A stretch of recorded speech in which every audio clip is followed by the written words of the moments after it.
की पहली पत्री अध्याय 1।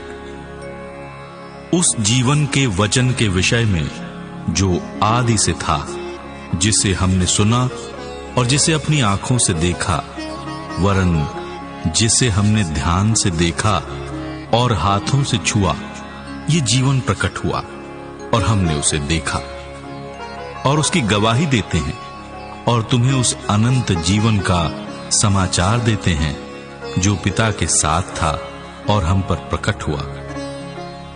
जो कुछ हमने देखा और सुना है उसका समाचार तुम्हें भी देते हैं, इसलिए कि तुम भी हमारे साथ सहभागी हो और हमारी ये सहभागिता पिता के साथ और उसके पुत्र यीशु मसीह के साथ है। और ये बातें हम इसलिए लिखते हैं कि हमारा आनंद पूरा हो जाए। जो समाचार हमने उससे सुना और तुम्हें सुनाते हैं वो ये है कि परमेश्वर ज्योति है और उसमें कुछ भी अंधकार नहीं। यदि हम कहें कि उसके साथ हमारी सहभागिता है और फिर अंधकार में चलें, तो हम झूठे हैं और सत्य पर नहीं चलते। पर यदि जैसा वो ज्योति में है वैसे ही हम भी ज्योति में चलें, तो एक दूसरे से सहभागिता रखते हैं और उसके पुत्र यीशु का लहू हमें सब पापों से शुद्ध करता है। यदि हम कहें कि हम में कुछ भी पाप नहीं, तो अपने आप को धोखा देते हैं और हम में सत्य नहीं। यदि हम अपने पापों को मान लें, तो वो हमारे पापों को क्षमा करने और हमें सब अधर्म से शुद्ध करने में विश्वास योग्य और धर्मी है। यदि हम कहें कि हमने पाप नहीं किया, तो उसे झूठा ठहराते हैं और उसका वचन हम में नहीं है।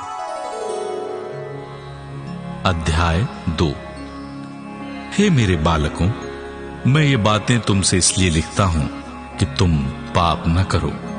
और यदि कोई पाप करे तो पिता के पास हमारा एक सहायक है, अर्थात धर्मी यीशु मसीह, और वही हमारे पापों का प्रायश्चित है, और केवल हमारे ही नहीं वरन सारे जगत के पापों का भी। यदि हम उसकी आज्ञाओं को मानेंगे तो इससे हम जान लेंगे कि हम उसे जान गए हैं।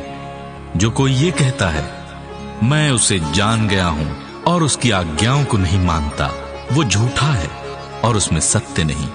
पर जो कोई उसके वचन पर चले, उसमें सचमुच परमेश्वर का प्रेम सिद्ध हुआ है।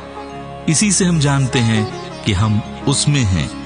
जो कोई ये कहता है कि मैं उसमें बना रहता हूं, उसे चाहिए कि आप भी वैसा ही चले जैसा वो चलता था।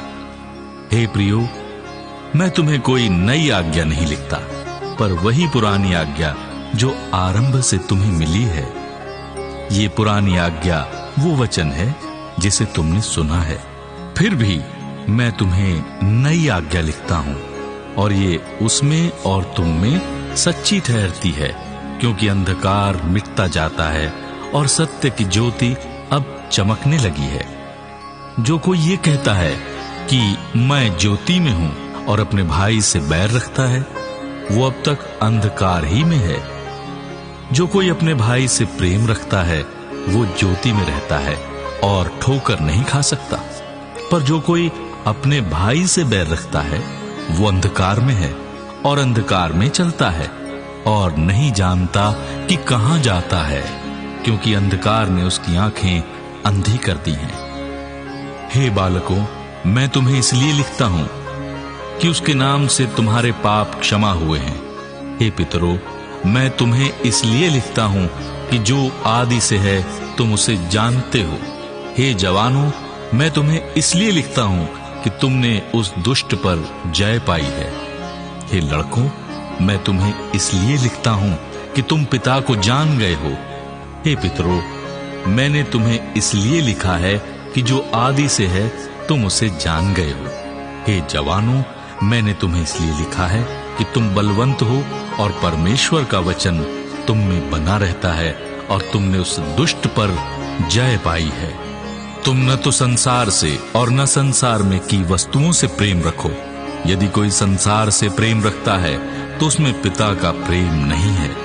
क्योंकि जो कुछ संसार में है, अर्थात शरीर की अभिलाषा और आंखों की अभिलाषा और जीविका का घमंड, वो पिता की ओर से नहीं परंतु संसार ही की ओर से है। संसार और उसकी अभिलाषाएं दोनों मिटते जाते हैं, पर जो परमेश्वर की इच्छा पर चलता है वो सर्वदा बना रहेगा। हे लड़कों, ये अंतिम समय है, और जैसा तुमने सुना है कि मसीह का विरोधी आने वाला है, उसके अनुसार अब भी बहुत से मसीह विरोधी उठ खड़े हुए हैं। इससे हम जानते हैं कि ये अंतिम समय है। वे निकले तो हम ही में से, पर हम में से के थे नहीं, क्योंकि यदि वे हम में के होते तो हमारे साथ रहते, पर निकल इसलिए गए कि ये प्रकट हो कि वे सब हम में के नहीं हैं। परंतु तुम्हारा तो उस पवित्र से अभिषेक हुआ है और तुम सब कुछ जानते हो। मैंने तुम्हें इसलिए नहीं लिखा कि तुम सत्य को नहीं जानते, पर इसलिए कि तुम जानते हो, और इसलिए कि कोई झूठ सत्य की ओर से नहीं। झूठा कौन है? केवल वो जो यीशु के मसीह होने से इनकार करता है, और मसीह का विरोधी वही है जो पिता का और पुत्र का इनकार करता है। जो कोई पुत्र का इनकार करता है उसके पास पिता भी नहीं। जो पुत्र को मान लेता है उसके पास पिता भी है। जो कुछ तुमने आरंभ से सुना है वही तुम में बना रहे। जो तुमने आरंभ से सुना है, यदि वो तुम में बना रहे तो तुम भी पुत्र में और पिता में बने रहोगे। और जिसकी उसने हमसे प्रतिज्ञा की है वो अनंत जीवन है। मैंने ये बातें तुम्हें उनके विषय में लिखी हैं जो तुम्हें भरमाते हैं, परंतु तुम्हारा वो अभिषेक जो उसकी ओर से किया गया तुम में बना रहता है। और तुम्हें इसका प्रयोजन नहीं कि कोई तुम्हें सिखाए, वरन जैसे वो अभिषेक जो उसकी ओर से किया गया तुम्हें सब बातें सिखाता है, और ये सच्चा है और झूठा नहीं। और जैसा उसने तुम्हें सिखाया है वैसे ही तुम उसमें बने रहते हो। अतः हे बालकों, उसमें बने रहो कि जब वो प्रकट हो तो हमें हियाव हो, और हम उसके आने पर उसके सामने लज्जित न हो। यदि तुम जानते हो कि वो धर्मी है, तो ये भी जानते हो कि जो कोई धर्म का काम करता है वो उससे जन्मा है।